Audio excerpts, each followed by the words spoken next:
tayo po ay magbabasa at I believe mabilis po tayong matatapos ngayon sapagkat we are going to meditate 9 verses today. Ano po? So basahin ko po sa inyo. Psalms 47 verse 1 to 9. O, ipalakpak ang inyong mga kamay. No? Tayo naman pala pwede na naman pumalakpak. Utos pala ng Panginoon. Inyong mga kamay, ninyong lahat ng mga bayan, magsihiyaw kayo sa Diyos ng tinig ng pagtatagumpay. Sapagkat ang Panginoong kataas-taasan ay kakilakilabot, siya'y dakilang hari sa buong lupa. Kaniyang pasusukuin ang mga bayan sa ilalim natin at ang mga bansa sa ilalim ng ating mga paa. Kanyang ipipili tayo ng ating mana, ang karilagan ni Jacob na kanyang minamahal. Ang Diyos ay napailang lang na may hiyawan, ang Panginoon na may tunog ng pakakak. Kayo'y magsiawit na mga pagpuri sa Diyos. Kayo'y magsiawit ng mga pagpuri, kayo'y magsiawit ng mga pagpuri sa ating hari. Kayo'y magsiawit ng mga pagpuri, sapagkat ang Diyos ay hari ng buong lupa. Magsiawit kayo ng mga pagpuri na may pag-unawa. Ang Diyos ay nag-ahari sa mga bansa. Ang Diyos ay nauupo sa kanyang banal na luklukan. Ang mga pangulo ng mga bayan ay nangagpipisan upang maging bayan ng Diyos ni Abraham, sapagkat ang mga kalasag ng lupa ay ukol sa Diyos, sapagkat siya'y totoong bunyi. Ano po? So tayo muna po ay manalangin. Panginoon naming Diyos, tunay na ikaw po ay nakaluklok sa kataas-taasan. Ikaw ang Diyos ni Abraham, ni Jacob at ni Isaac, na amin pong mga ama sa pananampalataya. Kinikilala po namin na sa umaga pong ito ang iyong kabutihan sa aming buhay. Salamat po sapagkat yung ambience ng bagyong Betty ay amin pong nararamdaman, Panginoon. Salamat, yung hagupit niya ay hindi po namin naranasan. Pero Panginoon, nagpapasalamat pa rin kami. Kahit sukdulan, Panginoon, tumama po dito ang super typhoon, Panginoon. Sapagkat naniniwala kaming iingatan mo ang iyong mga minamahal. O Panginoon, salamat po. Binuksan mo ang aming puso't isip sa iyong mga salita. Na dati-rati, O Diyos, wala po kaming pakialam dito. Dati-rati ang amin pong pinagpapahalagahan ay ang mga bagay ng sanglibutan. Ang pera, ang kalayawan, ang bisyo, at ang mga bagay na panandalian lamang. Pero ngayon, Panginoon, salamat. Nakilala ka namin, and we are looking forward in the future, Panginoon, that we will see you face to face, Panginoon. That you are the God of God, the King of Kings, and the Lord of Lords. Lord God, ngayong umagang ito, i-bless niyo po ang aming devotion. Makita po namin, Panginoon, na ang ultimatum talaga ng buhay ay magkaroon kami ng tamang pagkakilala, Panginoon, sa iyo. To worship you every day in our lives, even in the midst of trials, difficulties, mga paghihirap namin, mga kalungkutan, mga bagay na sa amin po ay inaakala po naming masama. Gayon may ginawa mo ito para sa ikabubuti. Pagpalain niyo po, Ama, ang devotion namin at patawad po sa aming mga pagkukulang. Ito po yung aming dalangin, Ama, sa pangalan po ng aming Panginoong Jesus. Amen at amen. Okay, once again, good morning po sa mga bagong join sa ating pong gawain po ng every Thursday morning devotion. Ano po? So, ngayon pong umagang ito, as I woke up in the morning, ay naranasan ko po yung napakaganda pong panahon. Ano po? Nakita ko po yung araw ay sumilang sa kabila po ng malamig na simoy ng hangin. Ano ho? Dahil alam nyo po, yung after po ng bagyo, napakasarap pong samyuhin po ng hangin. Ano po? Sapagkat yan po palang bagyo ay nililinis niya po yung ating atmosphere. Ano po? So, hindi man po tayo ganun kagaling pagdating po sa science and technology. Ito po ay applicable po sa atin pong mga pag-uusapan ngayon pong umagang ito.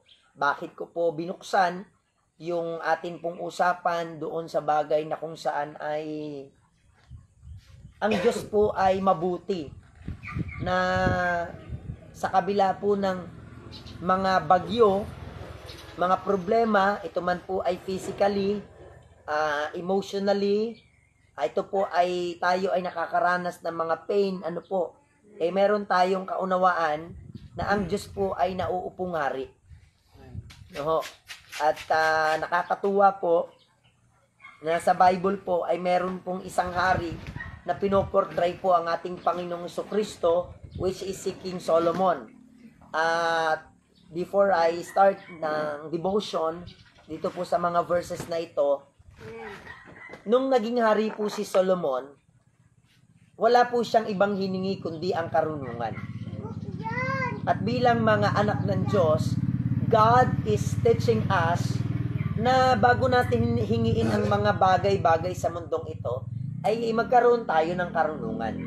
Yun din pala yung ibig sabihin or the parallel meaning of the saying of our Lord Jesus Christ, man shall not live by bread alone, but in every word that comes from the mouth of the living God.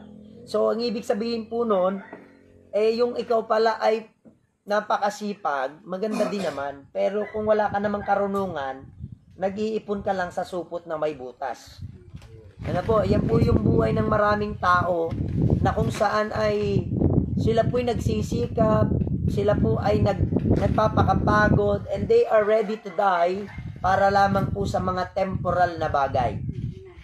In which, alam po natin, lahat ng tao ay haharap sa luklukan ng Panginoon. Isa-isa po tayong haharap.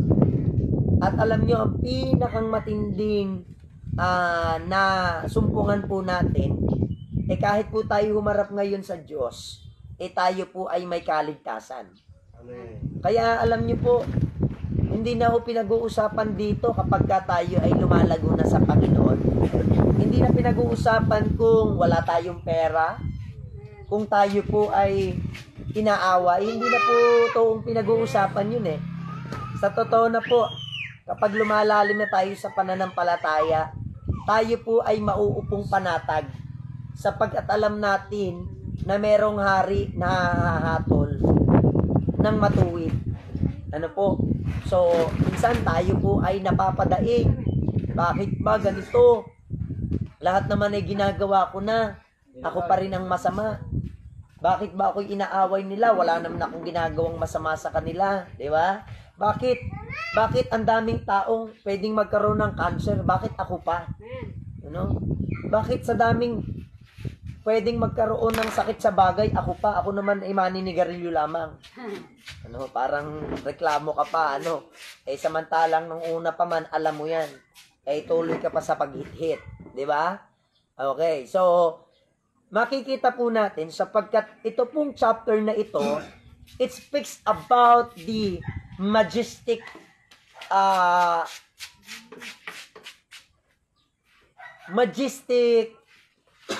ambience of the Lord bilang siya po yung ating Panginoon na sinasamba.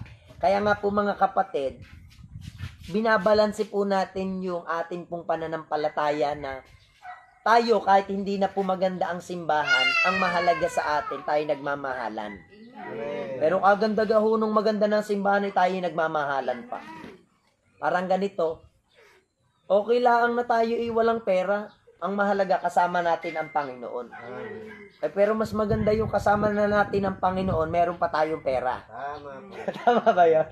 Minsan, nagiging imbalance po tayo sa mga bagay-bagay. Na kung saan po mga kapatid, itinuro din naman niya ng Bible na balansehin natin ang lahat ng bagay. Sa ano pong paraan? Sabi ni Abraham, Panginoon, kung ako'y payayamanin mo at hindi kita kasama, wag na lang. Pero kung ako naman po ay yayaman at kasama kita, ay di ako'y payamanin mo. And by the grace of God, pinayaman po si Abraham. Hindi pala masama ang yumaman. The last preaching in prayer meeting, mga kapatid, ano po, sabi ni Pastor Nem, ito yung preaching na hindi kayo makaka-hallelujah, amen. Sapagkat ang inyong masasabi, maanghang na amen. Ano ho? Mapapa-amen kasi ang tinalakay niya po ay giving. Paano iakyat yung mga temporal na bagay at magkaroon ito ng eternal value. Amen po. Kaya mga kapatid, hindi po nagkakamali ang inyong pastor na turuan po kayo ng pagbibigay. At sa biyaya naman po ng Panginoon, ito naman ay may magandang napupuntahan.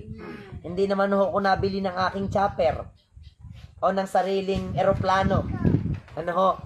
Kundi po, talaga pong hanggat may madudukot. Sabi nga alam nyo, ang puso ng inyong pastor, akin na, ibibigay pa sa gawain ng Panginoon. Sapagkat ako'y naniniwala, bilang tagapagturo ninyo, bagaman ako'y mawalan, okay lang mawalan. Sapagkat ito na may ginastos ko para sa gawain ng Panginoon. Ano po? So, hindi na nga po akin utang na. Inutang ko na, matapos lamang po ang atin pong building. Ano po? Para naman ho, alam nyo, pagdadating dito ang mga member, napapa-amen tayo. Wow, ang ganda na! Alam nyo, wala pong ganong salita kung wala pong pera. Sabi nga po, isa simpleng pako, gagastos po tayo. Ano po? So, hindi man po tayo kasing gifted po ng mga mangyan po sa Facebook na napapanood po natin, walang pera, tuloy ang sursur. Gumagawa po sila ng mga bagay-bagay na kung saan wala silang pera, pero nakakagawa sila ng magandang bahay, may swimming pool. Napanood nyo na po ba yun? Yung nagbabiral po na dalawa na, mas matindi pa sa atin 2 oras lamang nakabuo na ng walang gamit na pala at saka po bareta kahoy laang. Sabi ni Brother Benjo, kalokohan yun. May back po pala sa likod. Ayun, so bumutas po ng malaking bilog amay-amay, galing naman, kahoy lang ang gamit tuloy lang ang sursur so, pero ang puntos ko po, meron pong hari na nagpapaganda ng atin pong buhay. So, sa Bible, minsan ang tao, masama sa kanya yung hatol ng ating hari. Remember, meron pong 2 ina na kung saan ay pumunta sa harapan ng hari at nagsumbong. Ang sabi nung isang nanay, itong babaeng ito, nung ako'y natutulog, kinuha niya ang aking anak sapagkat ang kanyang anak ay namatay. Sabi nung isang ina, hindi ho, kanya ang namatay. Kaya po inaangkin niya ang aking anak. Hindi ho, nung gabing yun ay pinuntahan niya ang aking anak at kinuha niya. Ayan. So nag-aaway po yung 2 ina. At ano po ang hatol ng hari? Siya, hindi rin naman kayo magkasundo. Siya, kumuha na lang ng espada at hatiin ng bata sa gitna. Kung sa iba-iba pong tao na matalino, ang sasabihin sa hari, sira ulo pala ito. May lang nakakita ng hari na gayaan. Alam nyo, si Duterte nung lumaban po sa droga, anong sabi ng mga tao sa kanya? Ang pinakang loko-loko daw pong pangulong umupo ay si Duterte. At pinagpapatay po ang mga adik. Mga kapatid, ang gusto yata ng mga tao pagkapatayin yung inosente nitong mga adik na ito. Na pagka nakaisip na manggahasa, siyempre, para hindi makapagsumbong, papatayin na. Diba ba? So, dahil po sa bagay na ito, parang ang nangyari ngayon, naging masama ngayon si Duterte. Pero alam niyo po ba, sa lahat po ng umupong Pangulo, kung pwede nga lang iboto kuli kahit wala na po siya sa linya po ng mga Pangulo, ang iboboto kuli si Duterte. Sa loob po ng kanyang termino, mga kapatid, mas marami siyang na-accomplish. Sa totoo na po. Dahil marami sa politics and governments po, para lang po magkaroon ng kwarta, sasabay na lang sa agos at tugtog ng mundo. Opo, nung pumunta po kami sa Congress, at aming kinausap po si Congressman Beatrix ng 3rd District yata, ang Lemery. Hindi ko alam kung anong district, basta may district ang mga yan. So, congresswoman po, si Jinky Beatrix. Ano ba yung kanyang ano? Basta, kinausap po namin siya, pwede po ba congresswoman na wag po kayong bumoto, ano po, sa Soji Bill. Abay, ang sabi sa amin ni Pastor, mahirap po yata yun. Sapagkat, isa pala dun sa kanya pong tauhan po sa opisina ay Juding. Ano po? So, Pastor, siguro ang magagawa ko na lamang po, hindi po ako umattend po ng pinakang session about sa bagay na yan sa pagboto. Para hindi na ako makaboto. Abay, sabi po ni Pastor Benny Abante, wala din pong bilang po yun. Kapag hindi po bumoto at hindi ka umattend, wala ka ring naitulong doon sa para wag maipasa ang Soji Bill. Aba, ganun po pala yun. Palibasa, wala naman nga tayong alam. Ganun nga pala yun. Pag hindi ka rin bumoto, di ka rin makakatulong. Kailangan mag-yes or mag-no. Okay? So, mahal ang ating anak ay nasa bingit po ng bangin. Ano ho? So, tuloy natin. Nung nag-aagawan yung mag-ina bilang hari si Solomon, mga kapatid, bilang hari, hindi naman para ipahamak yung bata Naintindihan po ba natin?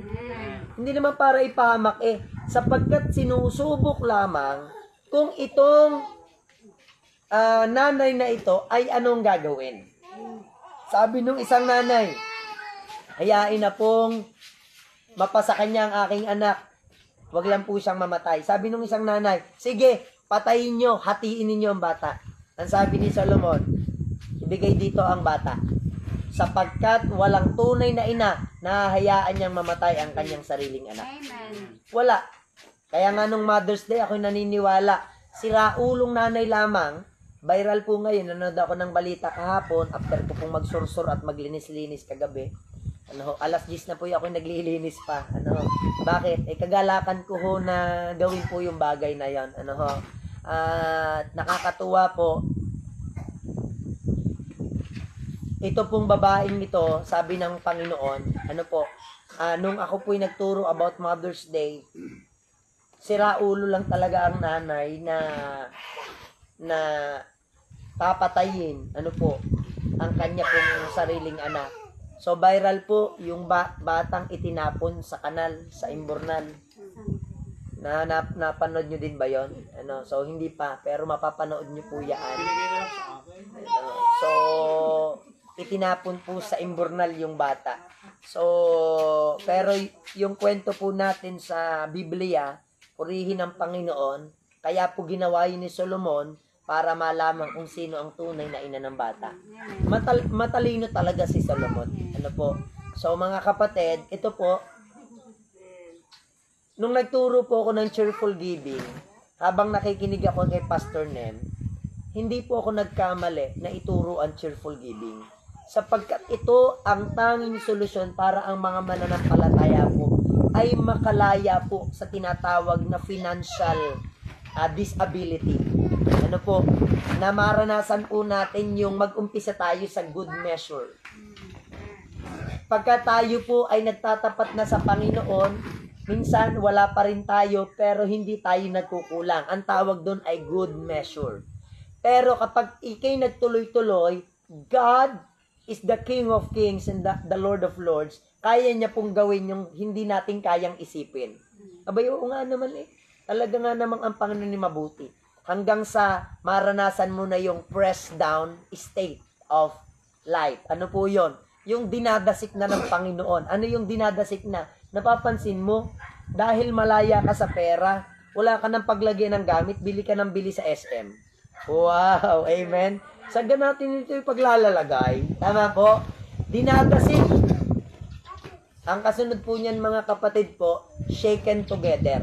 Ano yung shaken together? Ano po? Yung maghahanap ka pa ng pwede pang mapaglagyan. Ano po yun? Wala ka nang mapaglagyan. Ang iisipin mo na po, ay ibigay sa iba. O kami po, iisa po ang aming rep. Pero dahil naranasan namin po yung, ibig sabihin ko, we are satisfied. Iisa yung aming rep, ibinigay po namin. At sa biyaya ng Panginoon, pinalitan po ng mas malaking rep. Ano ho? Malaking rep kasi po walang mailagay. Ano ho? Walang mailagay. Ano ho? So, salamat sa Panginoon. Ang Diyos po ay, kapag ka ikaw ay naging mapagbigay sa Kanya, siya ay lalong mapagbigay. Tama ga po. Tanyo, hindi pa nga tayo nagbibigay, binibigyan na tayo ng Panginoon. No, kaya ako naniniwala, isa rin po sa itinuturo sa atin ng Panginoon, kung siya yung ating hari, hindi niya po tayo pababayaan. Ano po? So, tuloy ko po ng kaunti yung ating devotion. Sabi ko, kasi ito po ay puro lamang po yung outward or physical worship na itinuturo sa atin ng Panginoon. So, sabi po dito, clap your hands. Everybody, clap your hands. Ang ganda, no? So, pagka tayo po ay nasamba sa Panginoon, minsan sinasabi ko po sa inyo, palakpakan naman po natin ng Panginoon. Halimbawa, kumanta si Brother Benjo, palakpakan po natin ng Panginoon. Bakit? Sapagkat si Brother Benjo, hindi natin pinapalakpakan. Kundi yung inawitan ni Brother Benjo na Panginoon.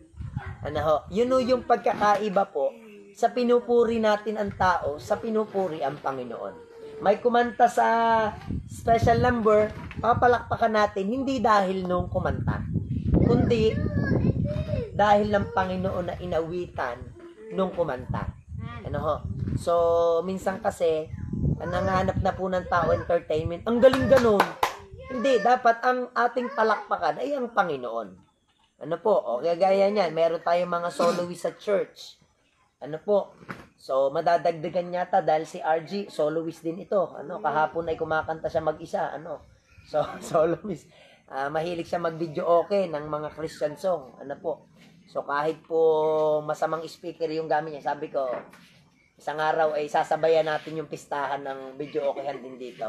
Tayo magkakantahan din para sa Panginoon. Tapos, ang pangulam natin dyan ay hawot at noodles. So, mas maganda po yun na kahit wala tayong masarap na pagkain, pero nagpupuri sa Panginoon. Kesa po dun sa may salad, may kung ano-ano, sinasalangsang mo naman ang Panginoon. So, ipalakpak ninyo ang inyong mga kamay. Lahat ng mga bayan, magsihiyaw kayo sa Diyos ng tinig ng pagtatagumpay. Kaya mga kapatid, hindi bagay po, tama-tama po ito, to open our subject this month, yung magnification. Yung bang sa ating buhay, minamagnify natin ang Panginoon. Hindi natin minamagnify ang problema. Kaya po sa Sunday po, ang atin pong pag-uusapan ay magnifying God in the midst of problems and trials in life. Nakakaranas ba tayo ng mga pagsubok? Ng mga problema? Ayan. Kasi alam nyo ho, kaya yan pinaparanas sa atin ng Panginoon para siya yung lumutas ng ating problema. Kaya mali po yung pag may problema tayo, hindi na tayo nagsisimba. Maling-mali. Kundi habang lumalala ang problema, ang mga pagsubok, mas lalo tayong sumamba sa ating Panginoon. Okay? So, magsihiyaw kayo sa Diyos ng tinig ng pagtatagumpay. Alam nyo, ang pagtatagumpay ay nasa kamay ng Panginoon. Maranasan man natin ang kaginawahan sa pamemera pero wala ka na sa church, talunan ka na. Bakit? Ang sinunod mo si Satanas sabi ni Satanas, nakikita mo ba lahat ng mga yan, yung kaharian na yan, mga lupay na yan, bibigay ko lahat yan sa'yo, sambahin mo lang ako. Yun na yun. Kapag ang tao'y lumayo na sa Panginoon dahil ng pera, ng trabaho, ng kung ano-ano mga temporal na bagay, they worship Satan. They worship the devil. So, ang sarap po nun, habang ikaw ay nagkakapera, mas lalo kang nagiging mapagbigay sa gawain ng Panginoon. Gayahin natin si Mr. Colgate, kahit dilaw ang ating mga ngipin. Kasi si Mr. Colgate, kaya siya gumawa ng Colgate, naisip niya, paano kaya puputi ang aking ngipin? Naniniwala ba kayo? Nung hindi niya pa na-imbento ang toothpaste na Colgate, wala pang Colgate nun. Punta nyo yan. Naisip nyo na po ba yun? Ano, wala pang Colgate no kasi siya umimbento eh. Okay. Ngayon, ano yon? Nung unang panahon, wala pa pong kuryente. Ano, ibig sabihin, wala pa po nung television. Mahirap nung walang kuryente, may TV ka. Meron naman po, tuberculosis. Ano po? Iba yon, sakit po yon. Ano po? So, tingnan nyo, sapagkat ang Panginoong kataas-taasan ay kakilakilabot. Alam nyo, marami pong ibig sabihin ng ang Diyos ay kakilakilabot. Ito po, pag tayo'y nagtiwala sa Kanya at may nang aaway sa atin, mga kapatid, listen to this. Ang ibig sabihin po nito, pwedeng may mangyaring masama doon sa mga taong gumagawa sa atin ng masama. Alam niyo yung salitang kakilakilabot. Sa Bible po, napakatindi nang nangyari sa mga Old Testament people na kung saan ay lumaban sa Diyos. Like for example, yung pamilya po ni Achan, yung pamilya ni Korah, yung mga lumaban kay Moses, ang Jericho. Talaga pong sa kapal ng pader ng Jericho, hindi sa labas bumagsak paloob yung pagbagsak.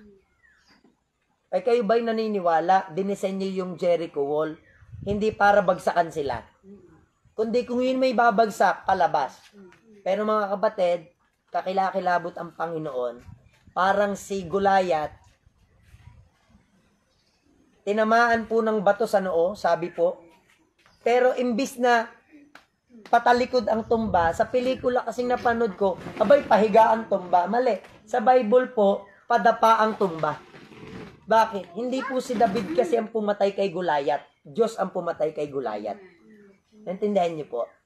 Mga kapatid, hindi tayo ang lulutas sa ating problema. Ang Diyos ang makapangyarihang lulutas ng ating mga suliranin.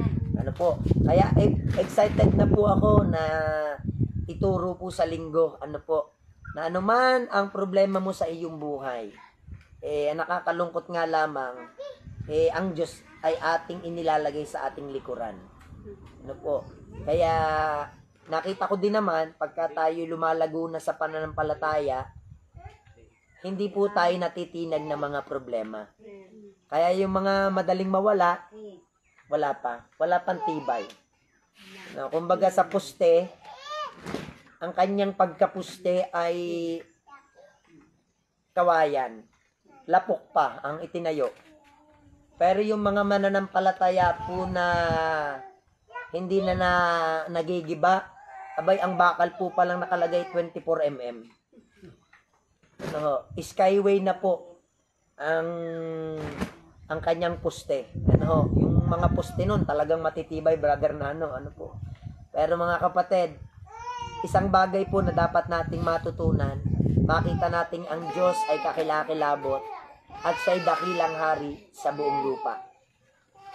Kanyang pasusukuin ang mga bayan sa ilalim natin at ang mga bansa sa ilalim ng ating mga paa.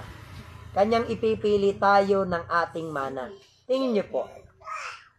Habang binubulay ko po ito kaninang umaga, alam niyo kapag tayo pumili, ang babaw ng ating pinipili. Para tayong bata, pinapipili po ng pera, pinapipili ng 50 pesos at saka piso. Abay, pinili yung piso. Tama ka po? Abay, pinapili, 5 piso at piso. Ayoko niyan, malaki. Gusto ko to piso. Kasi ang alam niya, yung piso lang na naibibili. Ganun minsan yung isip natin. Pero, mga kapatid, salamat sa Diyos. Kapag tayo nagtiwala sa Kanya, mas maganda ang ating pipiliin. O, bigyan ko po kayo ng halimbawa. Sa sarili ko, hindi ko pipiliin ang maglingkod sa Panginoon. Mahirap Talagang naranasan ko ho. Alam ko naman ito'y naulit ko na sa inyo.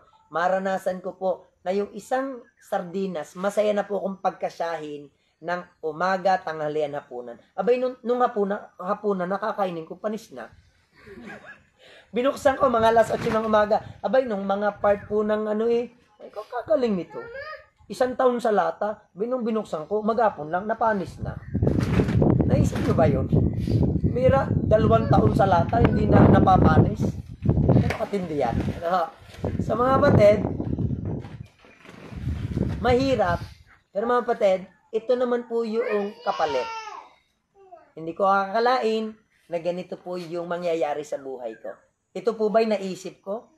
Na ako'y dadalhin, pagka ako po'y gigising ng umaga. Dito po ako lagi nakapwesto. Ewan ko kung pansin ako ng mga tatay.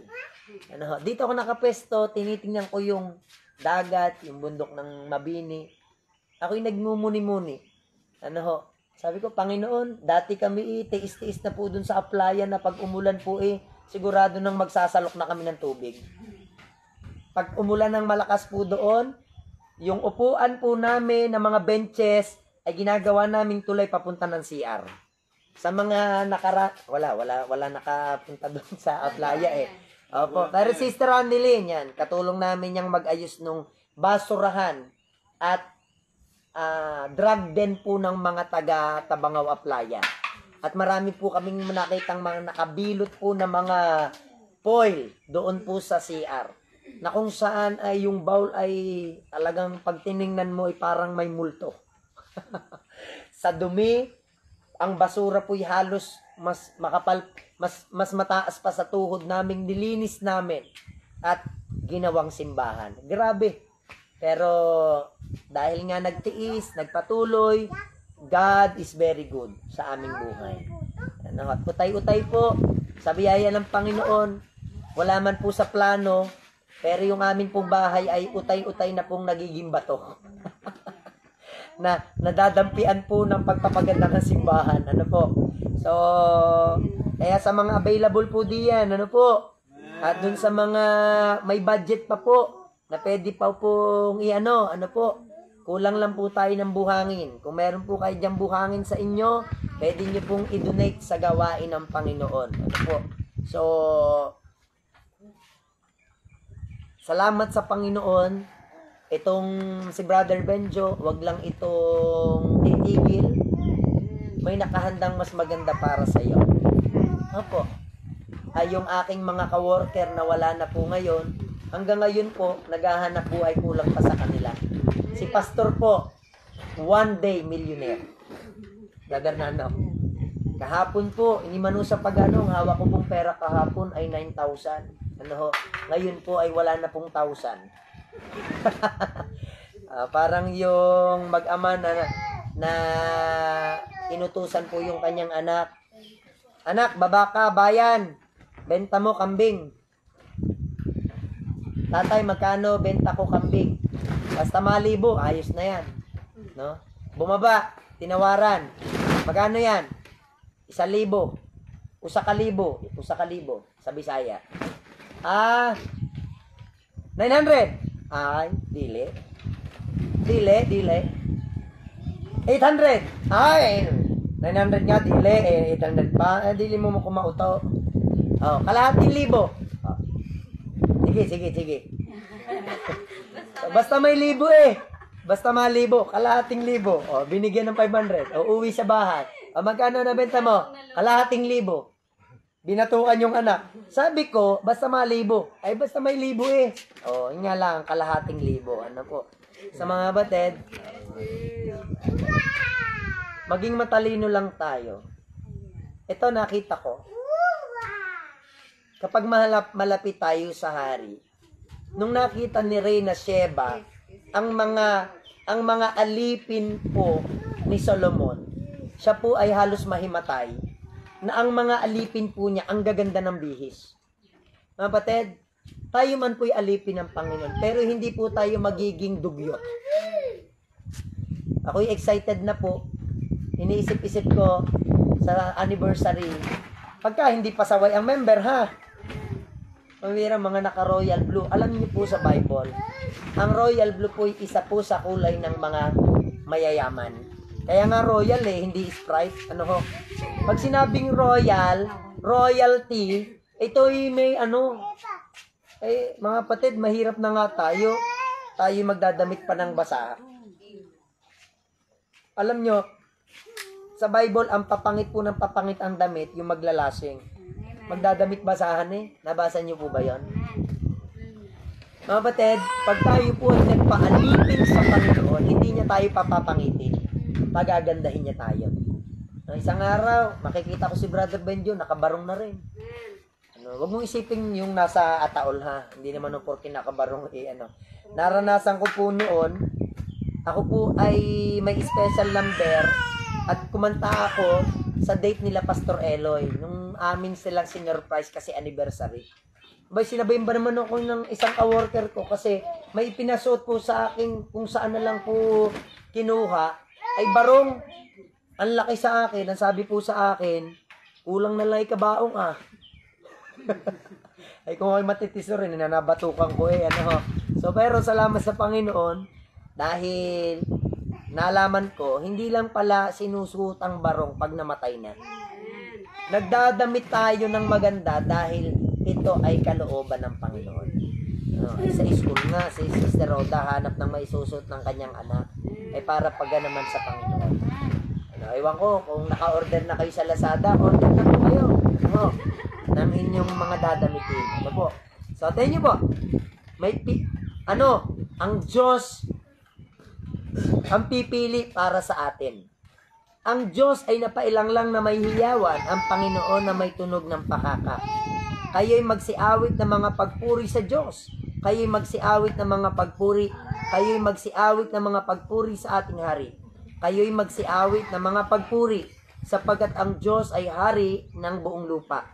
Magsiawit kayo ng mga pagpuri na may pag-unawa. Ang Diyos ay naghahari sa mga bansa. Ang Diyos ay nauupo sa kanyang banal na luklukan. Ang mga pangulo ng mga bayan ay nangapipisan upang maging bayan ng Diyos ni Abraham, sapagkat ang mga kalasag ng lupa ay ukol sa Diyos. Siya ay totoong bunyip. Alam nyo, sabi ng aklat po ng Roma chapter 13, ang government pala, yan po ay dinisenyo talaga ng Diyos. Sa atin nga lang, democratic. Tao ang nasusunod. Sa ibang bansa, hari, mga kapatid. Walang pinagkaiba yan. Yung princess po dito, para yan si Jungkook. Jungkook. Si King Jong-un. O yung pong si Prince William na ang kanyang mga magulang ay hari ng England, mga ganyan. Ano po, yan po ay mga prinsipe, mga reyna at hari ang namamahala. Sa atin nga lang, si Bongbong Marcos po, siya po yung ating presidente. Pero pagka pinag-usapan, kahit siya po'y presidente, parang kinikilala po natin siya pong hari. Sapagkat wala pong salita ng Pangulo sa pag-aaral po ng nagmimilitar. Kapag naging Pangulo, kahit hindi ka naman nagsundalo, automatic ikaw ang magiging chief commander ng lahat po ng mga chief. Yung mga pinakamatataas na mga general, ikaw ang magiging pinakamataas. Kaya marami nag-aagawan sa pagiging Pangulo kagaya ni Manny Pacquiao, hindi naman po siya naging kung siya ang naging Pangulo natin, automatic siya po ang magiging tawag nun commander in nakalimutan ko yung term na ginagamit sa Pangulo so basta siya yung pinakamataas sa lahat ng pinakamataas na hunano po so so mga kapatid, dito po tayo magtatapos. This chapter is given to show the greatness of God. Kaya po mga kapatid, sana makita po natin, wala na pong pinakamataas kundi ang ating Diyos. Amen. Kapag nga po sinabi ng Pangulo na lahat po ay mag-face mask, tayo mag-face mask kahit wala ng COVID. Pero dahil sinabi po ito ng Pangulo, gagawin po natin. Pero higit sa lahat, yung sinabi po ng hari, dapat ay siya po maging hari sa ating buhay. Kaya nga po, as I end, sabi po ng Matthew 6:33, but seek ye first the kingdom of God. Ano yung kingdom? Wala pong kingdom na walang hari. Kaya nga, kingdom. Walang kaharian na walang hari. Kaya nga, kaharian. Meron pong nag-ahari yan. So, kaya ngayon pong umaga pong ito, purihin po natin ang Panginoon. At sa linggo po, let us be excited, especially sa ating anniversary, to worship God No, ito po, bilang pagtatapos, mag-a-anniversary po tayo hindi para sa tao. Ito'y para pa rin sa Diyos. Tandaan po natin, magiging pakitang tao lang tayo kung makikita tayong gising na gising sa anniversary. Kapag ka ibang linggo na, para tayong mga patay. No, lantutay. No, kaya lang pala masaya, may kainan, hindi magpistahan ka na lang kung gayon. Ano? Pero mga kapatid, given na po yun, kapag tayo po'y nasa Panginoon, lagi po tayong piyesta. Akala lang po ng mga unbeliever, malulungkot ang buhay ng baptist. Nung pista po sa Sitio Kulayo, kahit malayo, hindi namin narating. Pero nakarating ang pagkain. Nakarating po ang salad, ang mango, anong tawag doon? Mango delight. Nakarating po ang kalderetang manok. Nakarating ang kung ano-ano. Bakit? Sapagkat, sabi ng Biblia, yung mga bagay pong pinaghirapan ng sanglibutan, mga anak ng Diyos ang makikinabang. Ano ho? So, kaya ngayon pong umagang ito, ang Diyos po natin ay maitaas sa kataas-taasan ng ating buhay. Tayo po'y manalangin. Panginoon naming banal sa langit, marami pong salamat dahil ikaw ang hari. Paano kaya kung ang aming hari ay isang masamang hari? O Panginoon, siguro wala na po kaming pagkakataon na maging malaya at maging masaya sa kung ano ang tama.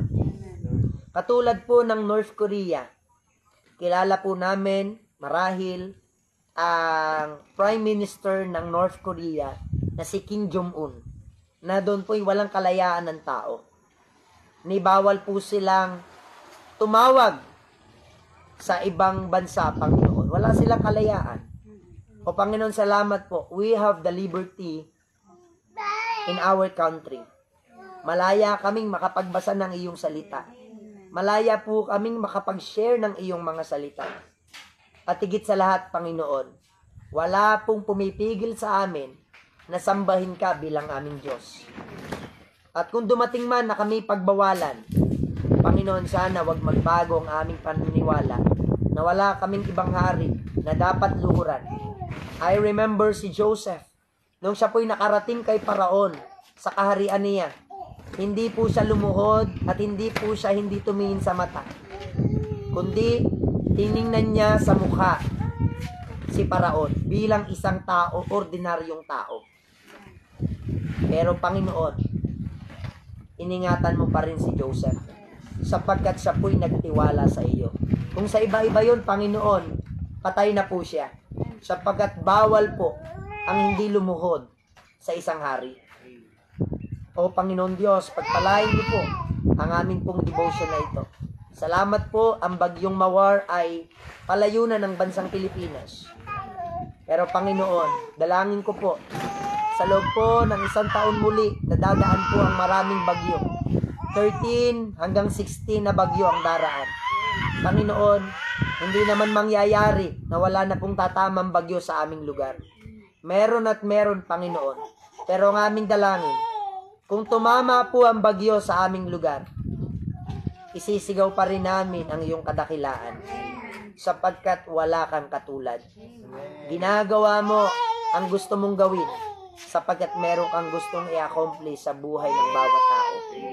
Pagpalain niyo po ang bawat isa sa amin. Ingatan po, maging sa aming construction po na ginagawa, Panginoon. Pagpalain niyo po, patuloy kami at ibuhos niyo ang pagpapala na mula sa iyo para mapaganda pa po namin ang iyong bahay sa bahay. Ikaw po ang maitaas, maluwalhati. Ito'y aming dalangin sa pangalan po ng aming Panginoong Hesus. Amen at Amen.